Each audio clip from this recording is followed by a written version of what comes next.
La inflación no era de 3% al año como es hoy, era de 7000% al año. Eso es casi como lo que vive Venezuela. Dios no te pide resultados, pero sí te pide esfuerzo.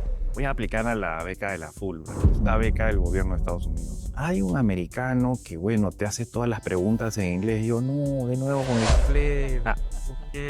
Yo te exijo, dice el Señor, que te esfuerces, pero no es con tus fuerzas que se logran las cosas. Mi poder se perfecciona en la debilidad.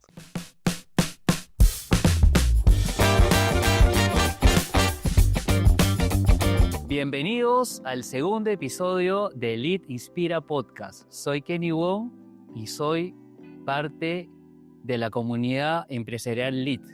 Hoy día tengo el gusto y el placer de tener como invitado a Alfonso Tolmos, una persona que queremos mucho, que nos inspira mucho con su vida, y hoy día vamos a escuchar su testimonio que va a ser realmente inspirador. Alfonso Tolmos es una persona con una trayectoria increíble, egresado de la Pacífico, de Economía, entró al sector privado a Procter & Gamble, de ahí pasó al sector público, estuvo en el Ministerio de la Presidencia y ahí se fue a estudiar una maestría a Harvard. Ahí nos va a contar todas esas historias que de verdad que nos van a inspirar un montón. Y bueno, de ahí hizo un paso por una fundación, Geneva, y me acuerdo mucho porque él me compartió en ese momento, trabajaban para reducir la prostitución infantil en el Ecuador, creo, ¿no? Cierto, sí, claro. ¿No? Bueno, de ahí pasó al Banco Interamericano de Desarrollo y bueno, el Perú lo llamó y vino acá y estuvo trabajando en el sector público hasta que llegó el momento que decidió hacer un emprendimiento propio. Y hoy día lidera esta consultora Trasciende, que también nos va a contar más adelante. Gracias, Alfonso, por tenernos aquí en tu casa, porque estamos en la casa de Alfonso. Y bueno, él también tiene su podcast y acá también ha estado Mercedes Arauz, Milton Monjes, y yo me siento también muy honrado de poder estar acá en esta sala contigo en tu casa.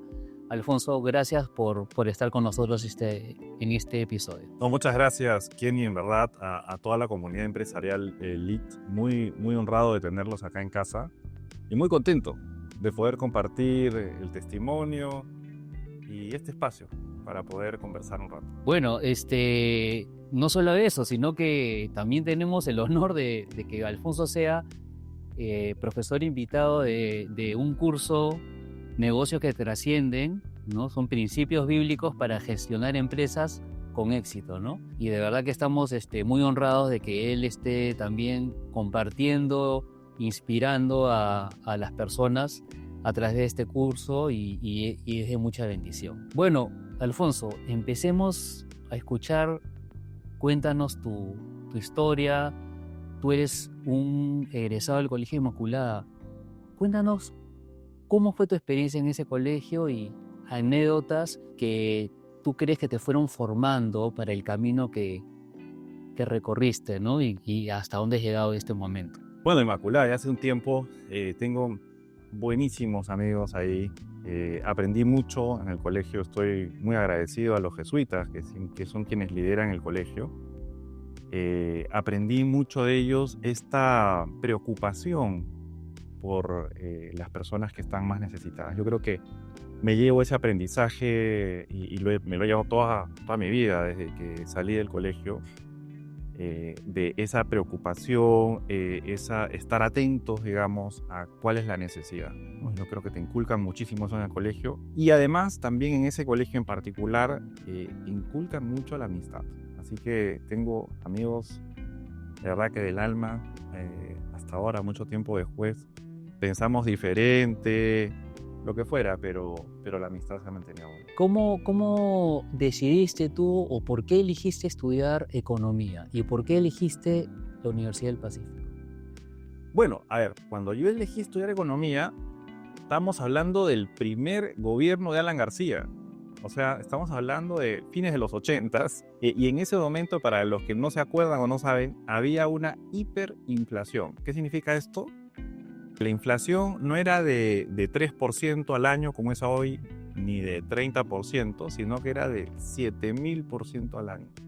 ¿Se puede imaginar eso? 7000% al año. Eso es casi como lo que vive Venezuela. O mucho peor. Peor. Es mucho peor. Solamente han tenido ese tipo de hiperinflaciones países que han estado en guerras tremendas. Perú no está en ninguna... Bueno, está en un tema del terrorismo, ¿no? Una guerra interna, pero teníamos esa inflación. Entonces, claro, como mi querer, mi sentir era, a mí me gustaría estar en el gobierno, dije, a ver, ¿qué carrera me va a poder ayudar a combatir esto de la hiperinflación? Esa fue una de las variables que tomé en cuenta para poder estudiar economía y busqué que la Universidad del Pacífico era Una de las mejores. Claro, estaba muy bien posicionada, así que me fui por ese camino. O sea, tú ya desde ese momento tenías esa carga de querer hacer algo por tu país. Conversaciones en la mesa con mi papá, que ya en paz descanse, eran mucho basados en cómo iba la economía, cómo iba la política del país, y qué cosas estaba necesitando en ese momento. Y bueno, de verdad que hay que tener vocación de servicio para pensar en ir y decir, bueno, yo quiero servir a mi país, ¿no? Y tomar ese rumbo, ¿no? Pero ¿cómo así entraste con esa carga que tenías, esa carga social, ¿no? Podríamos decirlo, y terminaste trabajando en Procter & Gamble? Así es. Pues es una historia interesante, fíjense, y tiene que ver con el inglés. ¿Ah? Yo creo que para mí fue una experiencia extraordinaria trabajar en Procter porque aprendí mucho de temas de gerencia y de gestión. Trabajé 5 años ahí, pero para entrar a Procter me pasó algo bien interesante. Bueno, me dieron un premio en la universidad que lo entregaba Procter y Gamble y 4 universidades. Y luego de esa ceremonia, ellos me dijeron que querían entrevistarme para ver si me hacían una oferta de trabajo, ¿no? Yo no había pensado en ese momento irme por el lado privado, pero bueno, seguí, tomé las entrevistas. La primera entrevista fue con una persona de Guatemala, me acuerdo, y él me dijo, mira, Alfonso, vamos a tener esta entrevista en español, pero tu tercera entrevista va a ser con una persona americana y ahí vamos a probar tu inglés. Bueno, para los que no saben, en ese momento pues los colegios no daban tan buen inglés como ahora, ¿no? Mi inglés era malísimo, ¿no? Era súper bajo, muy bajito. Yo dije, bueno, ya pasaré esta primera entrevista, pero la tercera, bien difícil que la pase. Fui a la segunda entrevista y la segunda entrevista fue con una persona de España y también me dijo lo mismo. ¿Sabes qué? Cuando termine esta entrevista vas a ir a una tercera y vas a estar con una persona de Estados Unidos. No sabe hablar español, así que ahí vamos a probar tu inglés. Ok. Llegué a la tercera entrevista, Kenny, y pasó algo bien interesante. Yo ya llegué al matadero prácticamente. Decía, bueno, hasta acá nomás llegué. Pero bueno, entré. Esta persona me dice, good morning. Esa sí la entendí. Entonces yo respondí, good morning. Hasta ahí vamos avanzando con la entrevista, ¿no? Y después, fíjense lo que me dijo esta persona. Me dijo, yo quiero practicar mi español contigo. Entonces, yo me quedé mirando a la persona y decía, no puede ser. ¿Cómo? Y claro, me puse a pensar rápidamente, ¿qué le respondo? ¿No? Y mi respuesta fue, of course. Okay. Entonces toda mi entrevista fue en español y me hicieron una oferta en Procter & Gamble. Claro, ¿qué cosa fue lo interesante para mí, el aprendizaje para mí, ¿no? Una cosa es el esfuerzo y otra cosa son los resultados. A veces estamos enfocados en los resultados, pero fíjense que cuando uno revisa la Biblia y uno la revisa así y la estudia, Dios no te pide resultados. Bien interesante. Pero sí te pide esfuerzo. Es decir, a veces los resultados salen bien, pero a veces no salen bien. Pero eso no te califica ni más, ni mejor, ni Dios esté más. O sea, tienes que hacer lo que tienes que hacer. Pero lo que sí te pide el Señor y Dios es, pero esfuérzate. Eso sí, tienes que Fuerza te dice valiente. esfuérzate y sé valiente. Claro. Esfuérzate y sé valiente. Constantemente te repite eso por todos lados, ¿no? Es que siempre escuchamos eso, ¿no? Tú haz tu parte y la otra parte la hace Dios, ¿no es cierto? Entonces, claro, en ese momento yo dije, es claro que este resultado no ha sido por mí, ¿no? Porque yo no sabía hablar inglés, ¿no? O sea, pero bueno, por lo menos yo hice todo el esfuerzo que tenía que hacer, ¿no? Pudo salir mal. O sea, no es que Dios te promete que todo te va a salir bien, ¿no? Fue claro que, pero para mí fue claro que fue algo de Dios, ¿no? Entré a Procter y comenzó una nueva historia en el sector privado y me quedé ahí 5 años aprendiendo mucho. 5 años. ¿Y cómo hiciste? Porque creo que Procter, todo es en inglés, los correos, todo es en inglés. Así es. Primer día me dan a leer un mamotreto grande en inglés. Se dieron cuenta que no sabía inglés. Hubo un poquito una revolución interna. Me pusieron a estudiar inglés 2 horas diarias con clases personalizadas por 2 años y pude aprender un poquito de inglés que luego ya me sirvió para todo lo que vino después. O sea que estuviste 5 años ahí. Estuve 5 años en Procter. Ya. ¿Y cómo fue que pasaste a trabajar de Procter al Ministerio de la Presidencia? A ver, estando en Procter, claro, yo entré a recursos humanos, luego me cambié a un área que se llama investigación de mercados y estuve ahí 4 de los 5 años. Lo disfruté mucho, aprendí mucho. Aprendí que, por ejemplo, un principio básico de los negocios es estar preocupado realmente en la última línea, es decir, que efectivamente, pues, una vez que los ingresos se restan de los costos, hay algo positivo importante ahí, porque si no las empresas fallecen. Claro. Entonces, ese principio fue importante, aunque también luego aprendí que no era el principio más importante, era un principio de negocio súper importante. Y ya alrededor del 4º, 5º año, yo comencé a decir, bueno, creo que quiero estudiar, dado que en Procter ya me habían capacitado, digamos, en muchas cosas relacionadas con negocios. Dije, no, yo quiero retomar el tema de la administración pública y ahí fue que decido aplicar a una maestría en administración pública. Y aunque yo dije en ese momento, no, uy, pero ¿cómo me van a aceptar en una maestría en administración pública si no he tenido experiencia en administración pública? Así que estaba en ese pensar. Y una vez estaba en una iglesia que ni se me acercó el pastor de la iglesia de la nada, ¿no? Y me dijo, mira, Alfonso, si tú estás en el medio de un cambio, quiero que sepas que Dios está contigo. Y eso fue también muy importante para mí, porque me recordó que Dios está con nosotros, con cada uno de nosotros, en todas las decisiones que vamos tomando.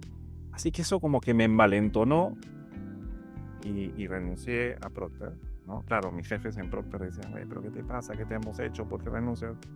Renunciaste, pero no tenías dónde ir.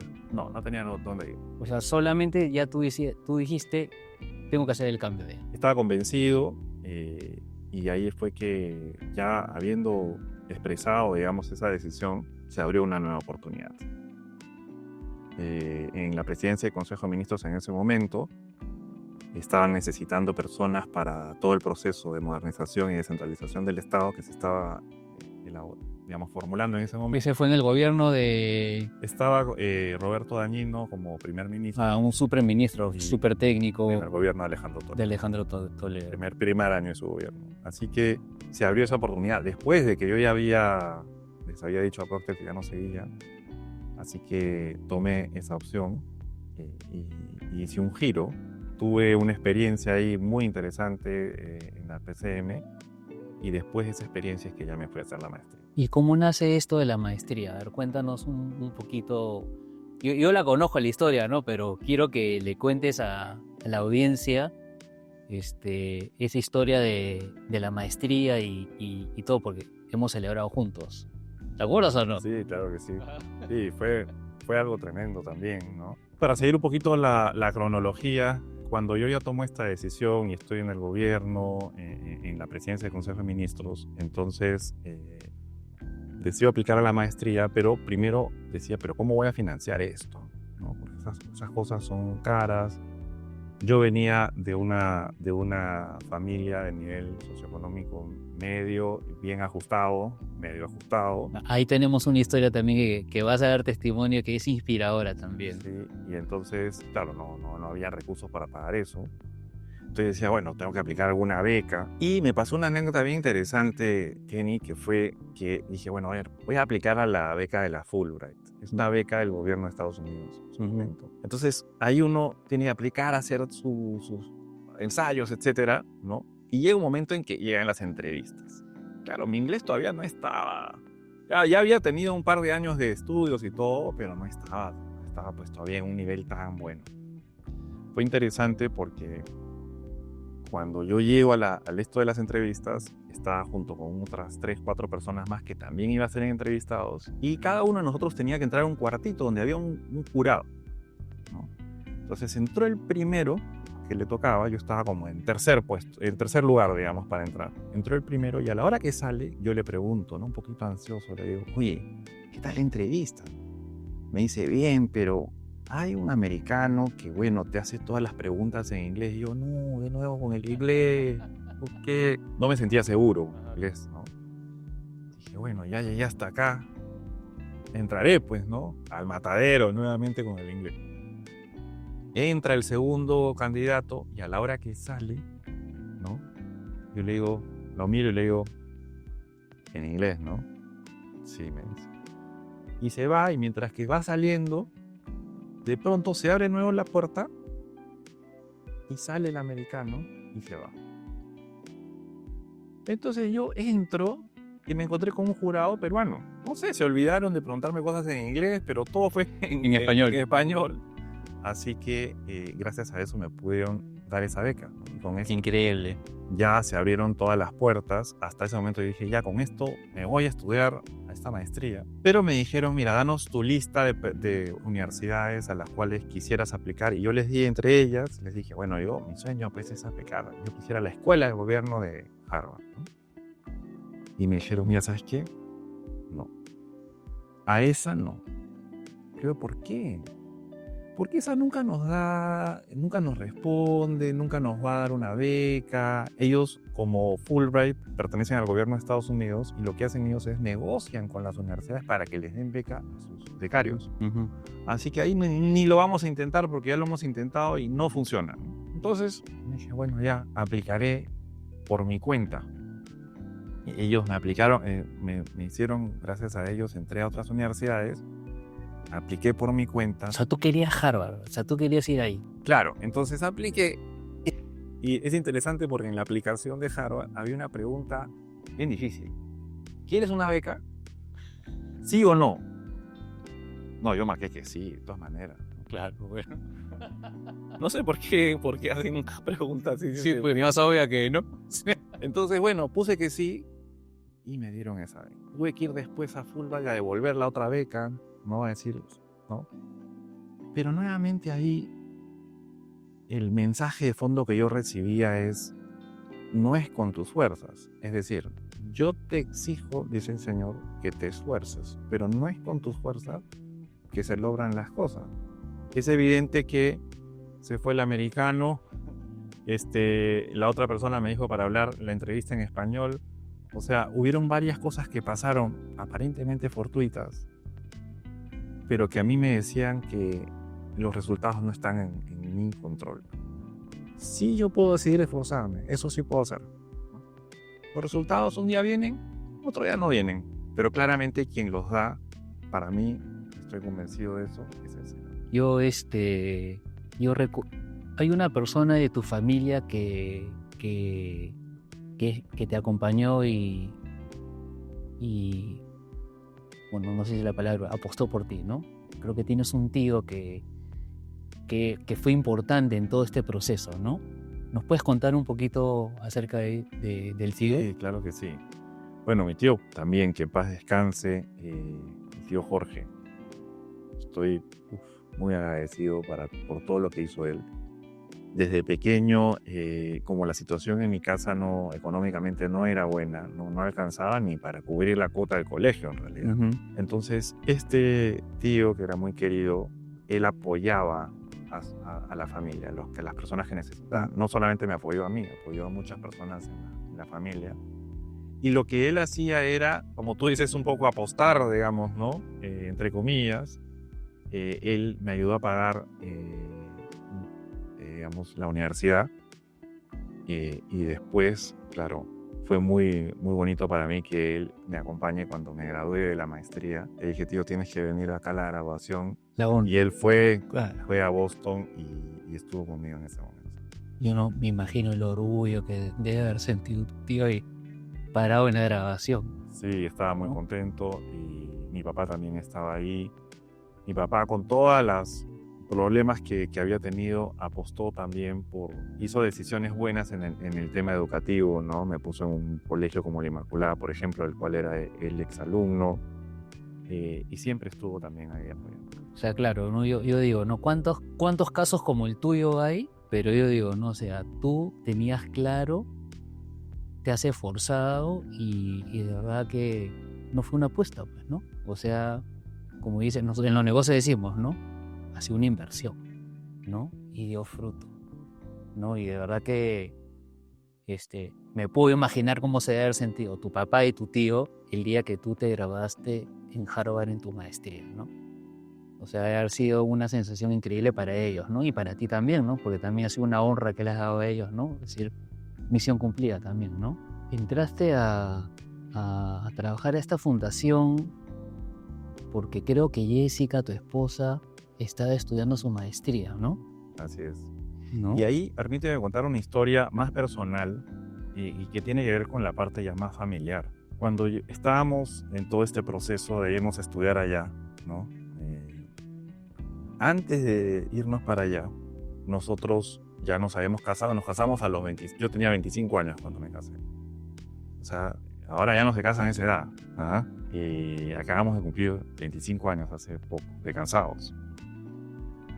¿Qué pasó? Cuando nosotros decidimos, ya vamos a tener nuestros hijos, comenzamos a intentar, ¿no? Y no venían, Kenny, no llegaban. Decía, pero qué raro, ¿no? ¿Qué pasa? No, tienes que seguir intentando, no sé qué. Bueno, seguíamos intentando, pero no llegaban los hijos. Entonces, bueno, tuvimos que ir al médico a ver qué pasaba, ¿no? Con Jessica había un par de cositas que se podían arreglar rápido y que se arreglaron, gracias a Dios, ¿no? Pero conmigo era un desastre. Había un montón de problemas que nadie sabía, ni yo mismo tampoco, que se descubrieron en ese momento. Y los médicos acá me dijeron, mira, ¿sabes qué?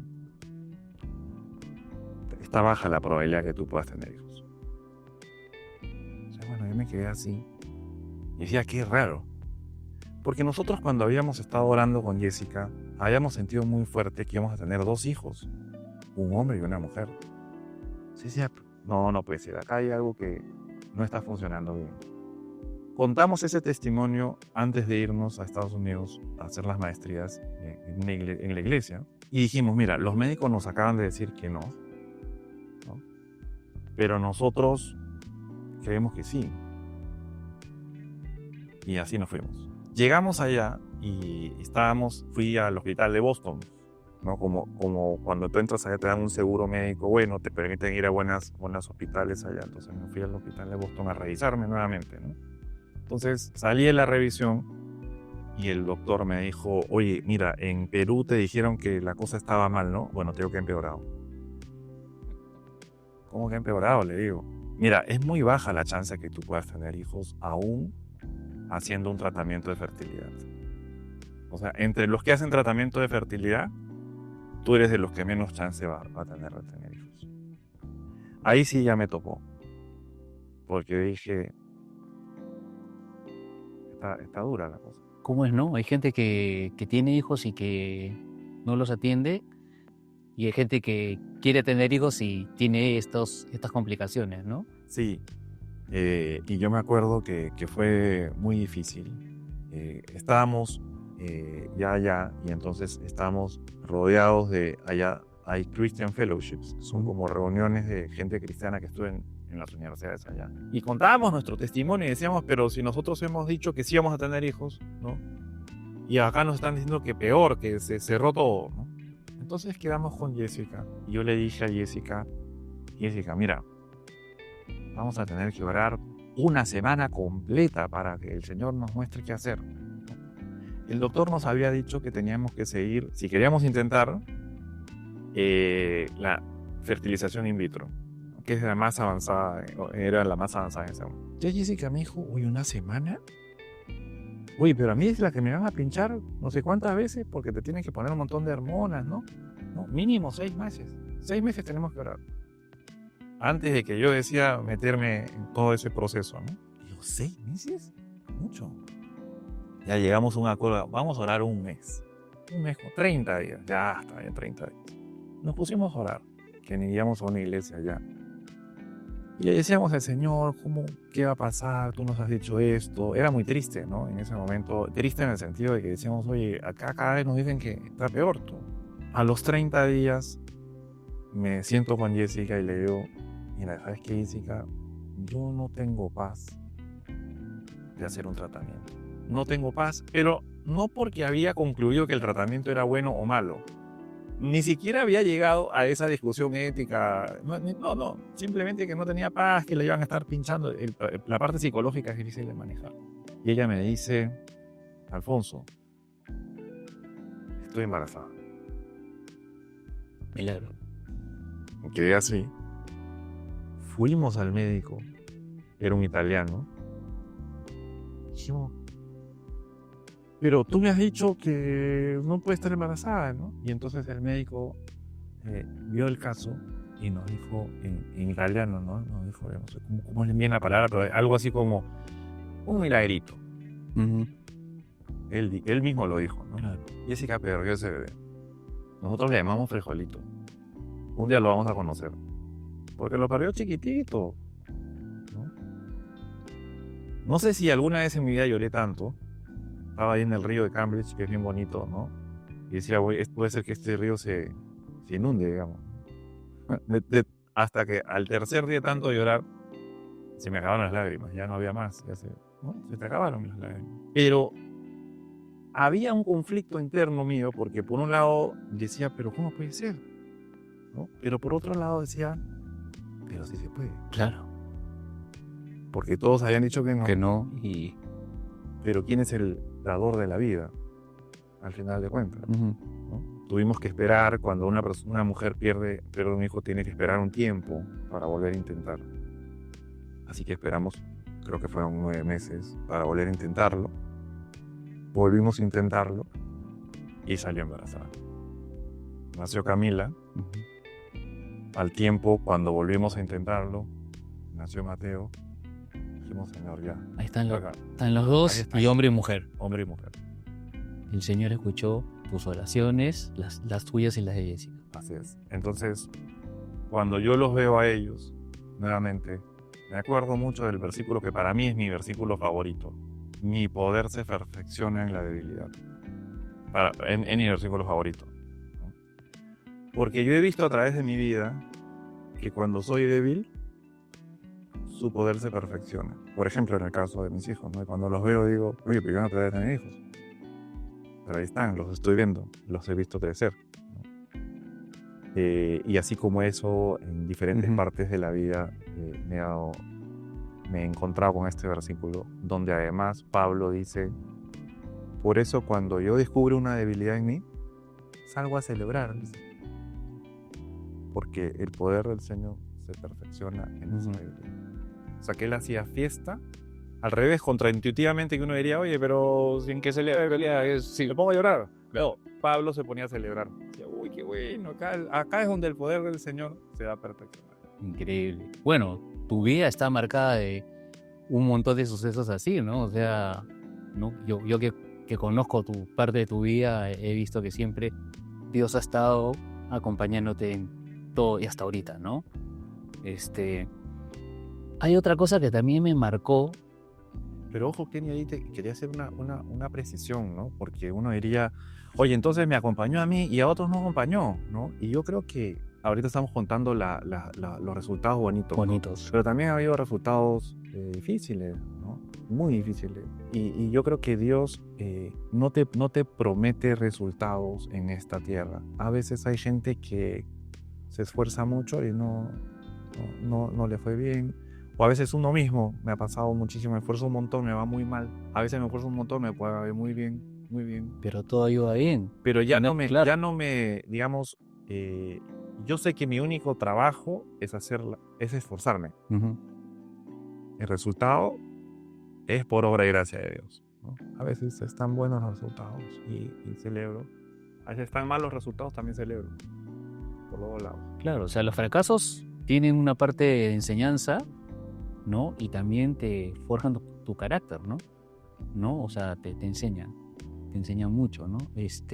Hay algo también que a mí, yo siempre te miraba a ti, como tú te preocupabas mucho por tu familia, por tu mamá, por el bienestar de tu madre. Me acuerdo ese negocio que hiciste para ella de los taxis, ¿no? O sea, siempre veía que tú, como hijo mayor, habías tomado esa honra a tu madre, ¿no? Y yo siempre digo, ¿no? Ese versículo también para mí es básico, ¿no? Es honra a tu padre y a tu madre y te irá bien en la vida, ¿no? Serás de larga vida, ¿no? O sea, es un versículo con promesa, ¿no? Entonces, yo veía eso en ti también, ¿no? O sea, cuando yo veía que ibas avanzando y yo sabía cómo eras tú con tu familia y decía, esta promesa está ahí, está ahí, está ahí, está ahí, está ahí. Y ahora, por ejemplo, ¿no? O sea, tú has empezado este curso, ¿no? Que estás dando como profesor invitado y tu mamá tiene mucho que ver en eso, ¿no? Sí, mira, qué bueno que lo toques. Fíjate, efectivamente estoy dando un curso que se llama Negocios que Trascienden, ¿no? Pero que es un curso interesante porque fusiona, digamos, los principios bíblicos con los negocios. Y uno dice, oye, qué bonito, qué interesante para alguien que está gestionando, haciendo negocios, ¿no? Pero ¿de dónde sale todo esto? Dado que mencionas a mi mamá. A mi mamá le detectaron un cáncer ya hace unos 3 años. Un cáncer fulminante, ¿no? Que se fue en menos de 5 meses. Entonces, faltando 1 mes y medio más o menos, o 1 mes y medio, digamos, para ya irse, le dije, mamá, ¿me puedes dar algunos versículos que me sirvan para poder gestionar el negocio que yo tengo? Me dijo, sí, está bien.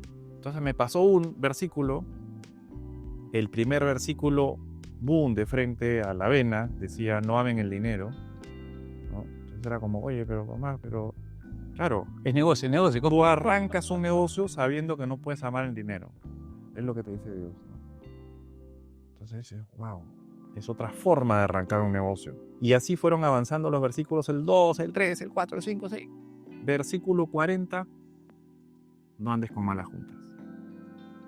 Y después del versículo 40 falleció mi mamá. Entonces me dejó 40 versículos que yo los tenía ahí y decía, ¿qué tal tesoro esto, no? Voy a comenzar a usarlos para mi negocio, ¿no? Para la empresa. Y efectivamente, pues a mí me habían servido mucho. Y a partir de eso después dije, oye, pero ¿por qué no? Mejor también, aparte de usarlos para mí, los comparto. Los compartes. Y así surge la idea de más adelante de tener este curso, que está basado en esos 40 versículos. O sea que son los versículos que ella me dio. Sí, de verdad que es de tremenda bendición, ¿no? Y de verdad que es algo que no te lo quedas tú, sino la bendición no solamente es para recibirla y quedártela, es para compartirla y transmitirla, ¿no? Pasa la bendición, ¿no? De verdad que hermoso. Me has hecho acordar. Un principio también me llamó mucho la atención cuando estaba estudiando en la Universidad de Harvard. Y este es un principio de 1646, o sea, cuando en los años en los que recién se fundaba esta universidad. Fíjate lo que dice, es muy interesante.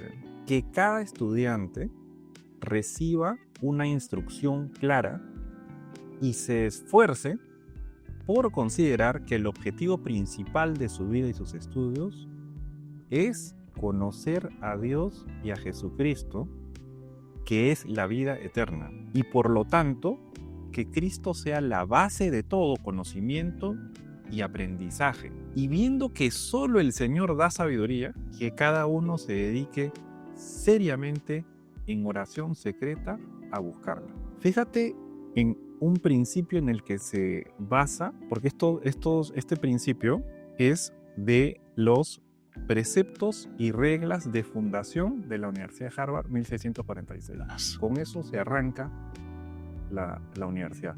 Después las universidades cambian de formas de pensar, etcétera, Pero es la base. es interesante la base con La base. empieza. Muy directo, ¿no? Muy clarito, ¿no?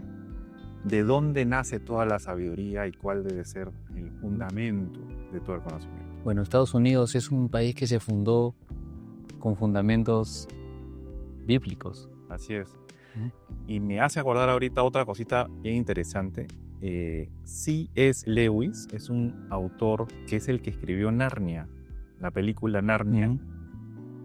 Y es un teólogo cristiano muy reconocido, inglés. Él escribió un libro que se llama Cartas del Diablo a su sobrino. Así se llama. Es bien impactante el título. Y son varias cartas donde el diablo le escribe a un diablo menor, recomendándole cómo evitar que una persona conozca a Dios. Increíble.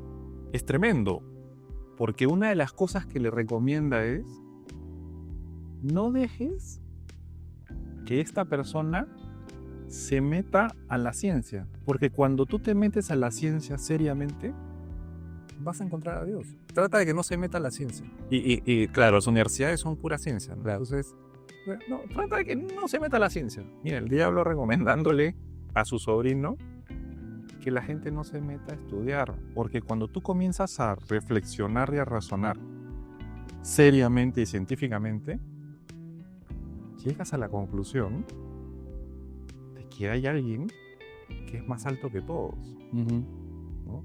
Si lo haces en serio.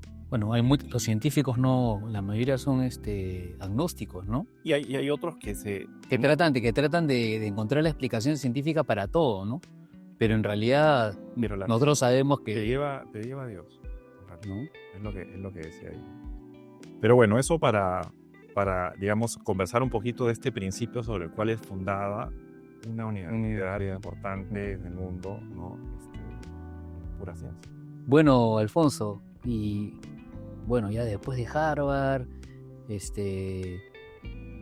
entras a trabajar al graduado, ¿no? Ya hemos escuchado tu historia y de ahí comienzas ya a trabajar ya en tu carrera, en el anhelo de tu corazón, y entras a trabajar al Banco Interamericano de Desarrollo, ¿no?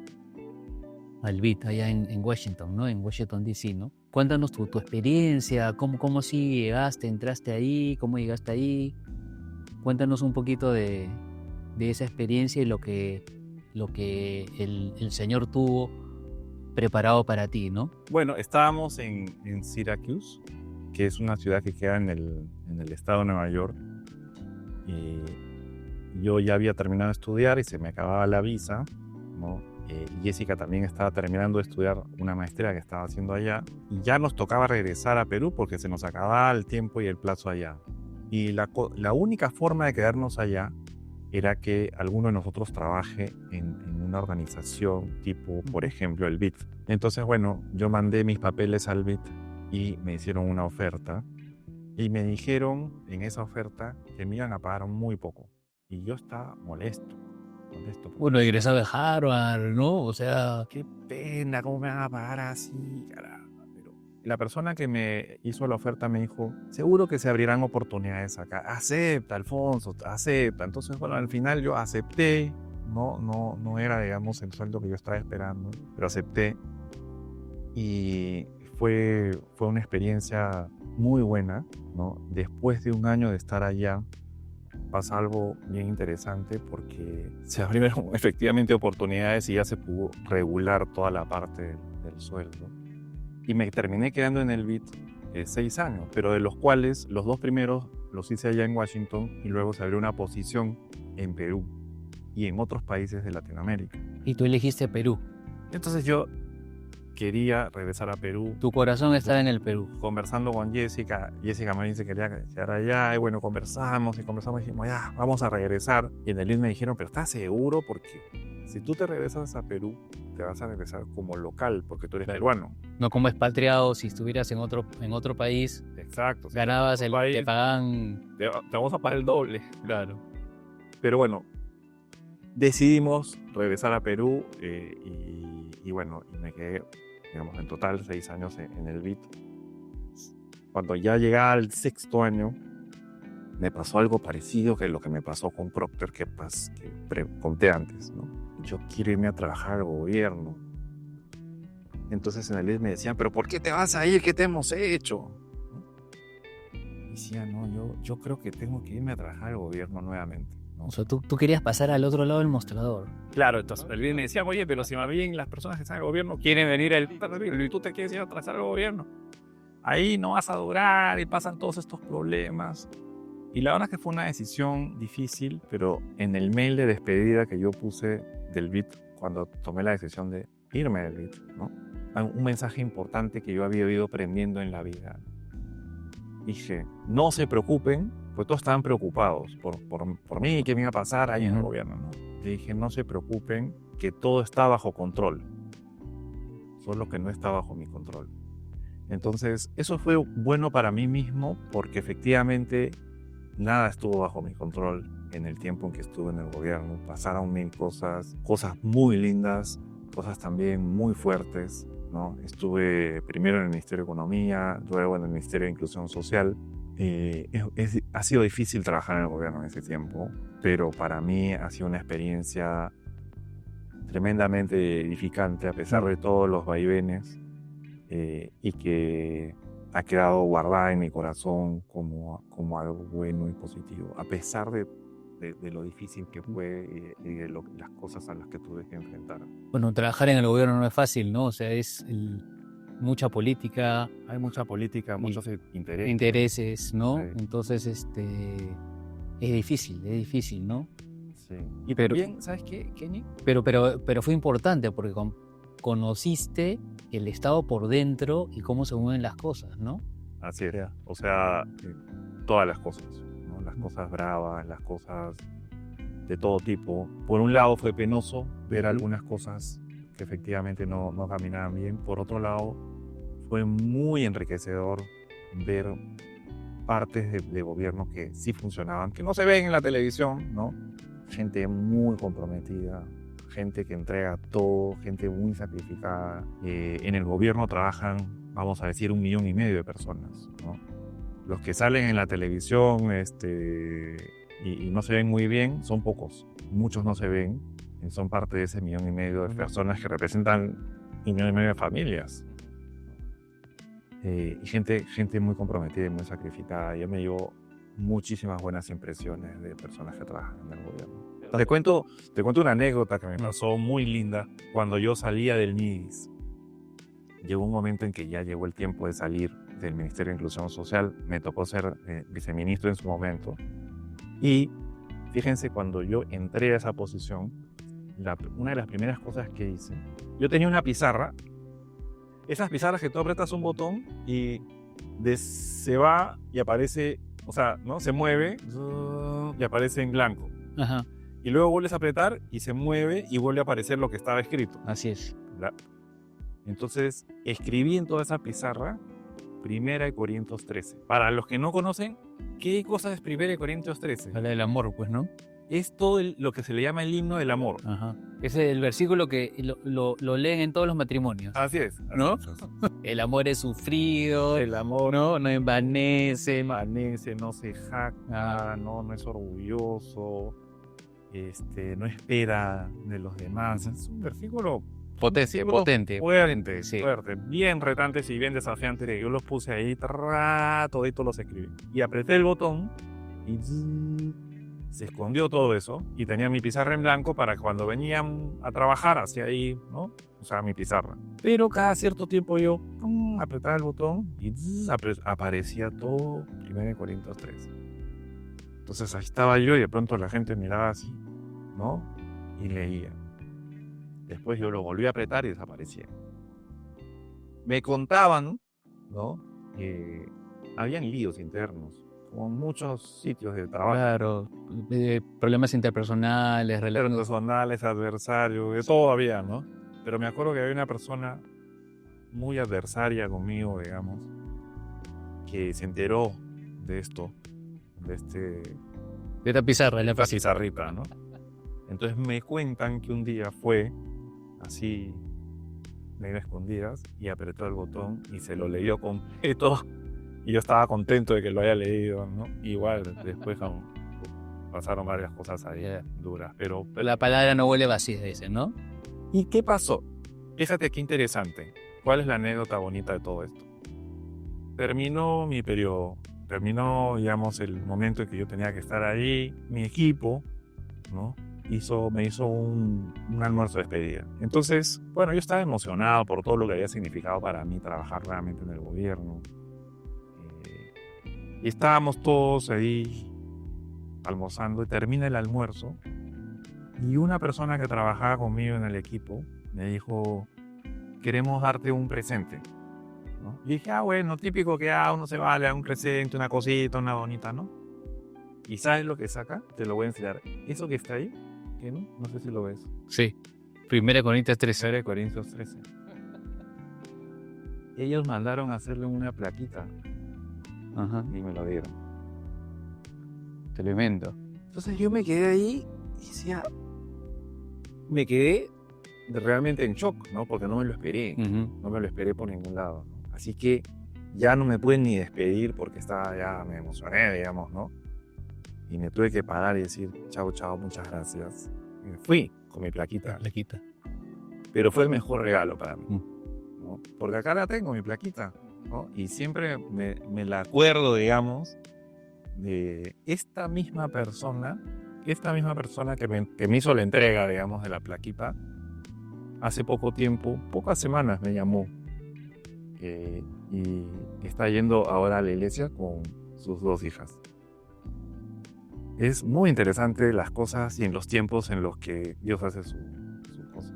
Pero no me quería olvidar de contar esta anécdota porque para mí fue importante. Es que a pesar de todas las cosas que pasaban allá. Por eso, es donde estás, tienes que ser influencia. Siempre.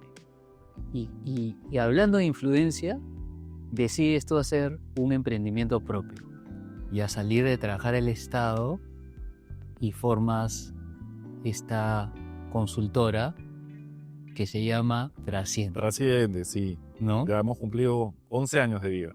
Oye, pero acá la historia es tremenda. Claro. Fíjate. Yo estaba trabajando en el Estado, en el gobierno. No tenía todavía nada pensado hacer nada. Entonces, un día en la iglesia, el pastor de la iglesia me invita a dar una conferencia, doy la conferencia y termina la conferencia y se me acercan un grupo de mexicanos. Me dicen, oye Alfonso, mira, ¿no te querrás ir a dar una charla a México a un grupo de emprendedores? Entonces yo para adentro decía, pero yo no tengo un emprendimiento. ¿Qué les puedo decir a los emprendedores? ¿No? Me dijeron, no, sí, vamos. Y me fui a México, me fui a Tabasco, que es una zona petrolera allá de México. Me paré a dar con todo. Era una serie, no sé cuántos emprendedores habrían. No sé, habrían 300, 400 emprendedores. Y les hablé de emprender una aventura de fe. Y yo lo que no sabía que estaba pasando en ese momento es que me estaba hablando a mí mismo. Porque solamente un año después yo iba a hacer un emprendimiento. Así es. Entonces agarré todo eso que yo ahorita he dicho. No, ¿qué dice acá?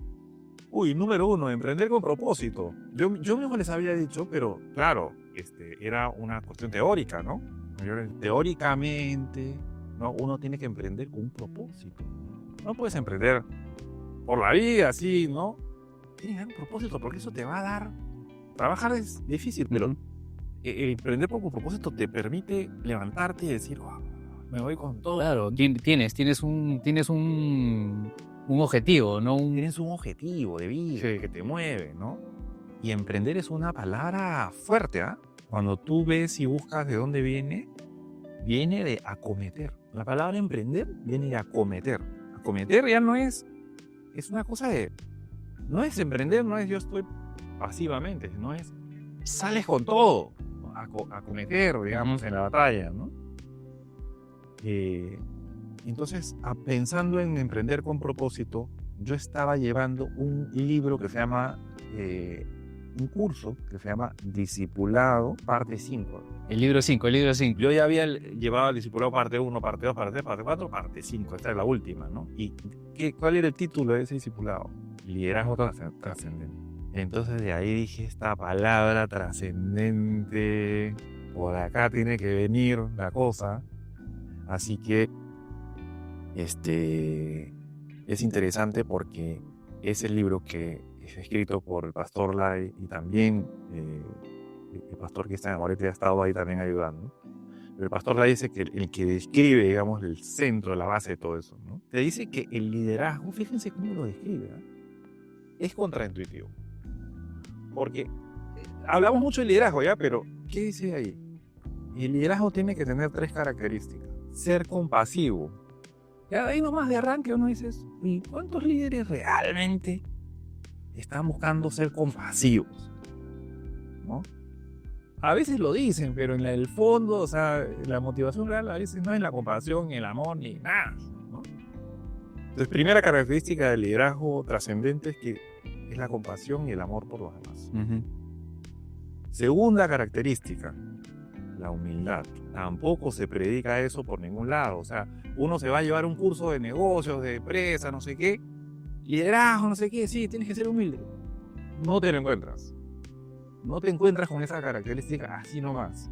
Sin embargo, los líderes que han sido humildes son los que más impacto han tenido en la gente.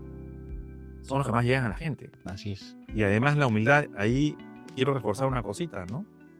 Justamente C.S. Lewis, este autor de Narnia que te decía, en uno de los libros que escribe dice, ¿ustedes saben cuál es el peor de todos los pecados? El peor de todos, ¿ah?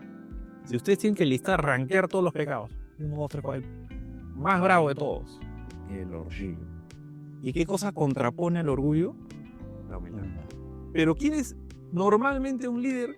¿Tiende a ser más orgulloso o tiende a ser más humilde? Normalmente más orgulloso. O sea, la naturaleza humana te lleva, ¿no?, más para este lado. No, ese es el peor, según este teólogo, digamos, ¿no? Porque decía que el orgullo es la base de otros pecados que son más visibles, ¿no? A veces el homicidio, uno diría, ¿no? Sí, pero cuando tú escarbas, ¿y por qué mató? ¿Por qué mató? ¿Por qué mató? ¿Por qué mató? Ah, había un tema de orgullo acá metido. O sea, muchos de los pecados visibles, de las cosas malas que tiene el ser humano, cuando uno escarba, se encuentra con una raíz de orgullo fuerte.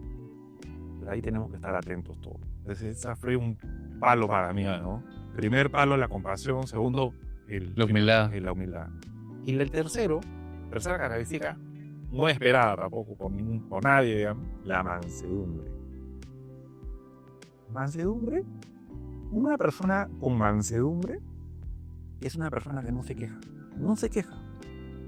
Todo el día nosotros nos vivimos quejando. En el trabajo, gestionando, haciendo, me quejo, porque no, Si es el calor, si es el frío, si lo presidente, no, me quejo acá, me quejo allá, todos nos quejamos, ¿no? Pero la mansedumbre, una persona con mansedumbre no se queja. Acepta la realidad, no es conformista, ojo, no es una persona que se conforma. No dice, esta es la realidad, ¿no? Y ya desde el punto de vista cristiano es, yo acepto esta realidad que Dios me ha dado y aquí tengo que hacer algo. Avanzo, ¿no? Pero fíjense esas 3 características del liderazgo trascendente. Y dije, ya, me quedo con el nombre trasciende.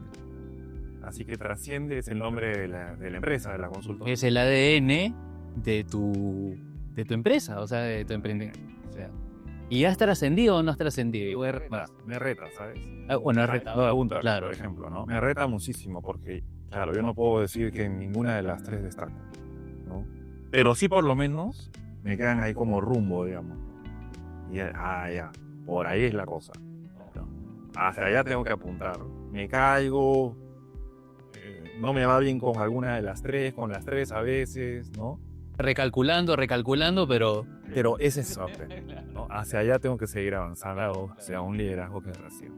Y bueno, ¿y cuántos años tiene Trasciende? Trasciende ha cumplido 11 años. Y si tú puedes hacer un balance, tú puedes decir, ¿has trascendido? ¿Y en qué áreas has trascendido? ¿Y con quiénes has trascendido? A ver, desde el punto de vista del negocio, hemos avanzado, ¿no? Digamos, en estos más de 10 años han pasado cerca de 100 personas, no justo trasciende, 100 personas han pasado, ya sea como socios, como colaboradores o como consultores, por Trasciende.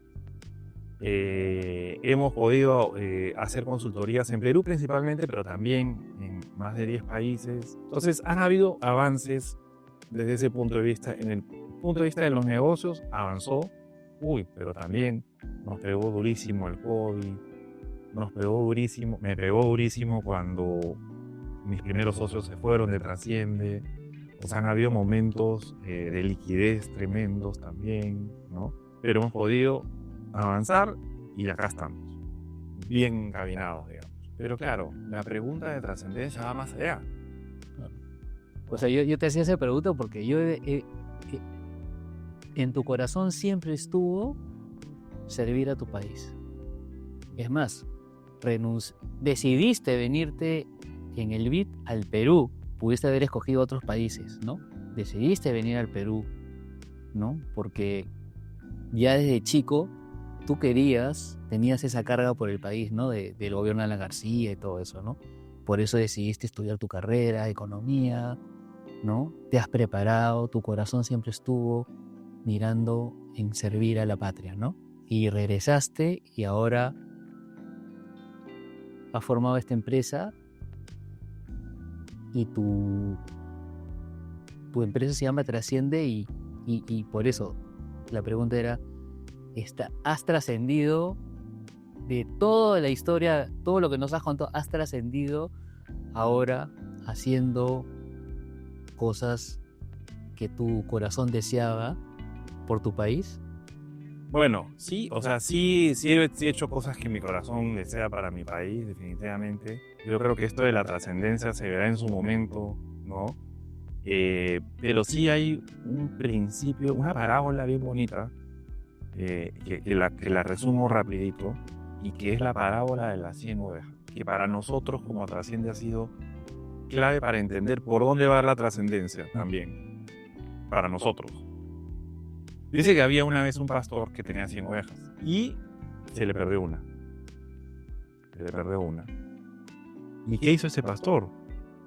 Dejó las 99 para buscar a una. O sea, fíjense que cada una tenía un valor intrínseco. A veces las cosas que hacemos las hacemos para la mayoría, pero en realidad tenemos que tomar en cuenta a cada una de las 100 ovejas, porque cada una es especial. Tiene un valor especial. Entonces deja las 99, va a la búsqueda de esa una y la encuentra. La encuentra por ahí, la rescata, ¿no? La pone en sus hombros y regresa y la trae. ¿Ustedes se imaginan en ese momento las 99 ovejas estaban todas nerviosas, digamos, que se nos fue el pastor, ¿dónde está? Me imagino todas estaban juntas diciendo ¿A dónde vamos? ¿a dónde vamos? Pero también ellas decían, ¿no? Oye, pero ha ido a buscar a una de las ovejas, o sea, a una de nosotras, de las ovejas. Puede haber sido yo, claro. O sea, si yo me pierdo, yo sé que ese pastor va a ir a buscarme. Entonces también tenían el deseo de que regrese exitosamente. Así es. ¿No? Y cuando lo ven regresar con la oveja, la tranquilidad de las 99 dice, efectivamente, sí estaba preocupado por esa una, así como podía estar preocupado por mí. Así es. Entonces, ¿por qué eso es importante en nosotros para Trasciende, ¿no? En Trasciende atendemos diferentes tipos de clientes. Pueden ser gobiernos, pueden ser empresas, pueden ser organizaciones sin fines de lucro. Trabajamos también con iglesias, pero estamos preocupados, o tratamos de estar preocupados, por el 100% de las personas a las cuales la recomendación está afectando. Porque sabemos que el 100% de las personas son importantes, ¿no? Ya sea que estamos estamos trabajando en un tema de educación para un colegio. Bueno, el 100% de todos los niños, niñas, de todas las adolescentes que están en el colegio, todos son importantes. Si alguien tiene una discapacidad, si alguien tiene un problema de cualquier tipo, ¿no? Tenemos que tomar también en cuenta eso. ¿Qué consejo práctico puedes darle a las personas que quieren trascender? Bueno, a ver, para mí creo que es bien importante que primero uno encuentre dónde está la habilidad que tiene en sus manos. ¿Qué pasa? Que a veces uno quiere trascender, pero con una habilidad que Dios no te ha puesto en tus manos. No, lo que pasa es que está de moda la programación. Entonces yo tengo que estudiar programación porque todos estudian programación y ese es el mercado de la programación, ¿no? ¿Y qué habilidad tienes tú? No, yo pinto lindo. Soy un dibujante excelente. Hay una contradicción ahí. Porque tu vida en la programación probablemente vas a ganar más plata, ¿sí? ¿No? Pero no necesariamente eso va a contribuir a que tú internamente estés bien. Claro. ¿No? Entonces yo diría, lo primero es buscar cuál es la habilidad que tienes, ¿no? Le digo siempre a mi hija, ¿no? ¿En qué te premiaron? ¿En cuál te premiaron? En tal, me dieron tal diploma. Bueno, no te dieron el otro, te dieron este. No por gusto, está ahí solamente para que lo guardes. Esa habilidad es la que tienes que usar y tratar de construir sobre eso, hablando de un trabajo, ¿no? Por donde uno puede encaminarse, ¿no? La habilidad que tienes en tus manos. Esa habilidad te la ha dado Dios, ¿no? Entonces, esa habilidad es como la onda que le dijo Dios que use David. Cuando David se enfrenta a Goliat, ¿no? Esta historia de David y Goliat, ¿se acuerdan? ¿No? Es bien interesante porque David dice, yo me enfrento a Goliat. Y en el ejército dicen, bueno, te vas a enfrentar a Goliat, obviamente te van a sacar la mugre, pero bueno, pues te vamos a poner tu casco, tu yelmo, tu coraza, La armadura. ¿no? Y se la ponen y David no podía ni caminar, ¿no? Entonces dice, oye, pero esa no es mi habilidad. Yo no sé, digamos, ser un guerrero como ustedes. Pero ¿cuál era la habilidad de David? David era un pastor de ovejas. ¿Y para qué era bueno David? Cuando venía, no sé, pues un zorro, digamos, alguien a atacar a las ovejas, o el león atacar a las ovejas, con su onda lo ahuyentaba. Decía, no, mira, ¿sabes qué? Sácame toda esta armadura, que esa no es mi habilidad. Yo lo único que sé hacer es tirar piedrita. Eso es lo único que yo sé hacer, tirar piedritas. La gente se habrá reído, pues, ¿no? Como cuando a veces a uno se ríe. ¿Y tú vas a estudiar? Pintor. Esa morirá, mete esa morirá. La gente se ríe para adentro. Entre otras miles de cosas que uno puede decir que va a hacer, ¿no? Dice, no, yo sé hacer piedritas. Te tira con la onda piedritas. Entonces, sacan toda la armadura y dice, ya, bueno, sí, ahora sí se va. Si antes se iba a morir, ahora se va a morir, pero mal, ¿no? Y David agarra su onda, chapó su onda y tiró la piedrita. Y esa piedra le cayó en una parte de la frente de Goliat tan exacto y con tanta precisión que lo derribó y lo mató de una. Entonces, pongo este ejemplo porque creo que eso es parte de la trascendencia de David, por ejemplo. Terminó siendo el rey David. Fíjense, el pastor terminó siendo el rey David. Pero tiene que ver con usar las habilidades que Dios te da en tu mano, esforzarte, ¿no? Los resultados no están en nuestras manos, pero el esfuerzo sí está en nuestras manos. Y no usar ese esfuerzo en habilidades que Dios nos ha puesto en tus manos. Por supuesto, tener un propósito en ese emprendimiento o en esa... no tiene que ser un emprendimiento, en ese trabajo donde uno está, ¿no? ¿Cuál es ese propósito, digamos, hacia donde uno quiere caminar? Y un propósito trascendente en experiencia de vida y en lo que veo, digamos, de personas que han podido avanzar, tiene que ver con cuál es el plan que Dios tiene para tu vida. Y hay que preguntarle a Dios hacia dónde va ese propósito. El propósito. Para poder avanzar. Sí. Alfonso, bueno, antes de terminar, vamos a meterle un poquito de emoción, a ver, te vamos a retar con un ping-pong, unas preguntitas, a ver. Te voy a dar una palabra y tú me dices una respuesta así, al toque, lo primero que se te viene. A ver, liderazgo. Bueno, un liderazgo que trasciende tiene 3 características: compasión, humildad y mansedumbre. Buenísimo. Propósito. Está muy relacionado con lo que Dios tiene para tu vida. Perfecto. Visión. La visión es única de cada uno. Jesús. Jesús es el Rey de Reyes y Señor de Señores. Buenísimo. Éxito. El éxito tiene la E de esfuerzo. Ajá. Esa está muy buena. ¿Eh? Impacto. El impacto tiene que ver con los resultados y esos solo son por gracia de Dios. De verdad que hemos tenido una conversación formidable, tremenda con Alfonso. Antes de despedirnos, Alfonso, ¿qué mensaje quiere dejarles a nuestra comunidad de empresarios LEAD? Bueno, primero agradecerte, Kenny. Tú sabes que te tengo mucho cariño, ¿no? Somos amigos de hace muchísimos años y también quiero decir, digamos, que el testimonio que tú me has dado para mí ha sido también muy poderoso.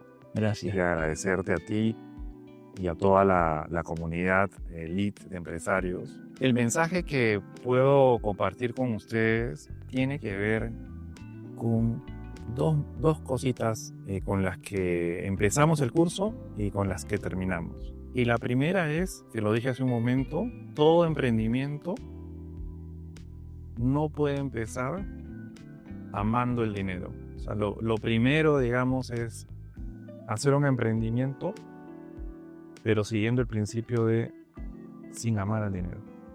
Eso parece contraintuitivo, pero es lo que le da solidez y base a un emprendimiento de largo aliento.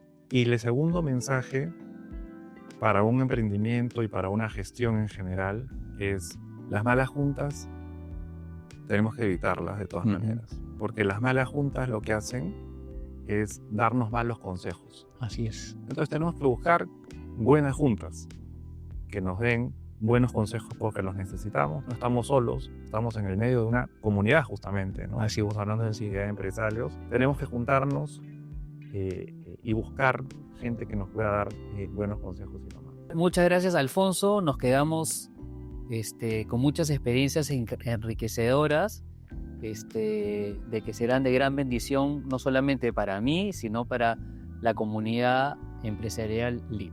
Si te ha gustado este episodio, suscríbete y compártelo. Hola, soy Alfonso Tolmos. Los invito a ver este segundo podcast de la comunidad empresarial LEAD y que tiene que ver con un líder que inspira. Los invito a escucharlo y a compartirlo.